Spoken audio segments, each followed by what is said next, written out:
কার্যালয় প্রতিষ্ঠা বার্ষিকী 2024 এবং 3 দিন ব্যাপী যে বিশেষ সেবা কার্যক্রম উপলক্ষে আলোচনা সভা উপস্থিত আছেন সভাপতি হিসেবে আমাদের উপজেলা হিসাব রক্ষণ কর্মকর্তার কার্যালয় কালিয়ানড়াইয়ের মোহাম্মদ মনিরুল ইসলাম, উপজেলা হিসাব রক্ষণ অফিসার কালিয়ানড়াই। উপস্থিত আছে আমাদের কালিয়া উপজেলার সরকারি বিভিন্ন দপ্তরের সরকারি কর্মকর্তা কর্মচারীবৃন্দ, প্রিন্ট এবং ইলেকট্রনিক মিডিয়ার সাংবাদিকবৃন্দ এবং আমাদের সম্মানিত পেনশনারগণ, সকলকে আমি আন্তরিক শুভেচ্ছা জানাচ্ছি এবং শুভ সকাল। আপনারা সকলে জানেন যে আমরা যখন আসলে সরকারি চাকরিতে যোগদান করি তখন আসলে আমাদেরকে কিছু সার্ভিস রুলস শেখানো হয়, যেমন হচ্ছে বাংলাদেশ সার্ভিস রুলস, যেটা আমাদের সরকারি চাকরির ক্ষেত্রে যোগ্যতাই করে। এছাড়া ফিনান্সিয়াল রুলস এবং ট্রেজারি রুলস সম্পর্কেও শেখানো হয়, যাতে আমরা যখন সরকারি কোনো দপ্তরের প্রধান হিসেবে কাজ করব, সরকারি যে টাকাটা এটা যাতে আমরা সঠিকভাবে ব্যবহার করতে পারি, তা না হলে দেখা যাবে এটি একটি আর্থিক অসদাচরণ হিসাবে আসলে বিবেচিত হয়। আপনারা রিসেন্ট একটি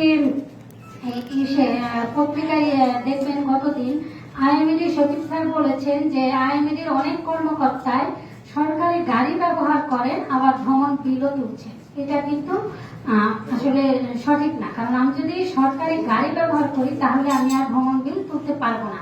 এই জন্যই আসলে প্রথম দিকে আমাদের এই বিষয়গুলো শেখানো হয়, যাতে আমি কি করলে ভ্রমণ বিল পাবো, কি করলে ডিএ তুলতে পারবো, এই বিষয়গুলো জানার জন্য।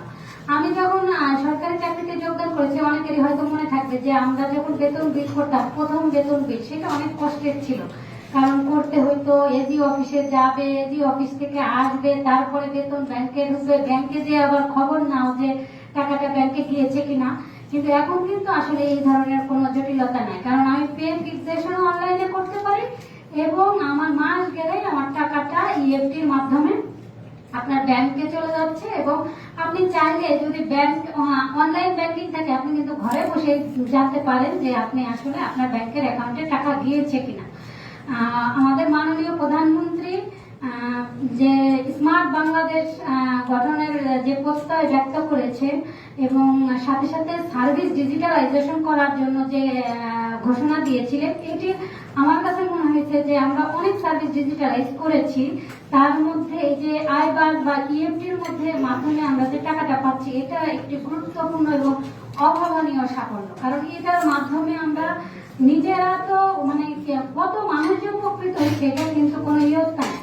আবার দেখেন, আমরা যখন সরকারি চাকরি শেষ করে পেনশন পেতাম, তখন কিন্তু অনেক কষ্ট ছিল, কারণ অনেক কাগজপত্র আপনাকে জমা দিতে হতো এবং নমিনি বা হিসাবে আপনি যাকে সিলেক্ট করবেন তারও অনেক কাগজপত্র লাগতো, হাতের ছাপ সহ অনেক বিষয়গুলো আপনাকে ইনক্লুড করে দিতে হতো। কিন্তু এখন ওনারা কিন্তু পেনশনও সহজীকরণ করে দিয়েছে, যেটার কারণে আপনারা যারা চাকরি জীবন শেষ করে একটু পেনশন পান, তারা একটু স্বাচ্ছন্দ্যে জীবনযাপন করছেন, যে দ্রুততম সময়ের মধ্যে আপনাদের ব্যাংক অ্যাকাউন্টে টাকা চলে যাচ্ছে। আরেকটি বিষয় হচ্ছে যে পেনশনাররা যখন টাকা পাবে তাদেরকে প্রতি মাসে বলতে হয় যে তিনি জীবিত আছে, কারণ হচ্ছে সে যে বলতে হবে যে সে জীবিত আছে, তারপরে কিন্তু পেনশন আবার করা হয়। এইটার জন্য কিন্তু ওনারা যুগান্তকারী একটি উদ্যোগ নিয়েছেন যে লাইভ ভেরিফিকেশন। আপনি বাসায় বসেই ওই ফোনের মাধ্যমে লাইভ ভেরিফিকেশন অ্যাপ আছে, এই অ্যাপের মাধ্যমে আপনি লাইভ ভেরিফিকেশন করে দিতে পারবেন, যাতে সহজেই আপনি আপনার পেনশনটা পেয়ে যান। এছাড়াও আপনি জানেন যে আমাদের যে টিএ বিল, এটি এখন অনলাইনে করা যায় এবং চালু হয়েছে, যদিও এটা আপনার 100% করতে একটু সময় লাগবে। এছাড়া আমরা যে বিষয়গুলো দেখেছি যে আমরা বিশেষ করে যারা সরকারি যে কর্মকর্তা ট্যাক্স রিটার্ন জমা দেয় বা ট্যাক্স জমা দেয়, তাদের জন্য কিন্তু গুরুত্বপূর্ণ একটা থাকে যে আমাদেরকে 1 বছরের বেতনে আমি কি কি বেতন নিয়েছি, আমার প্রভিডেন্ট ফান্ডে কত টাকা আছে, ট্যাক্স ডিডাকশন কত, অনেকগুলো কাগজ কিন্তু আমাকে রেডি করতে হয়। কিন্তু এখন যে ওনারা যে আইবাসের যে সফটওয়্যারটা, ওখানে যে আমি যখন বেতন করি প্রত্যেকটার জন্য আলাদা আলাদা লেজার আছে, ওই অপশনে যে চাপ দিলে আমি কিন্তু যদি মনে করি এখন আমি দেখবো আমার জিপিএফ ফান্ডে কত টাকা আছে এবং আমি প্রিন্টও নিতে পারবো। এটা আমার কাছে মনে হচ্ছে যে সেবা সহজীকরণের ক্ষেত্রে একটি গুরুত্বপূর্ণ ভূমিকা রাখছে এবং আমাদের সরকারি চাকরিজীবীদের অনেক শ্রম এবং সময় দুটি মানে বাঁচাচ্ছে।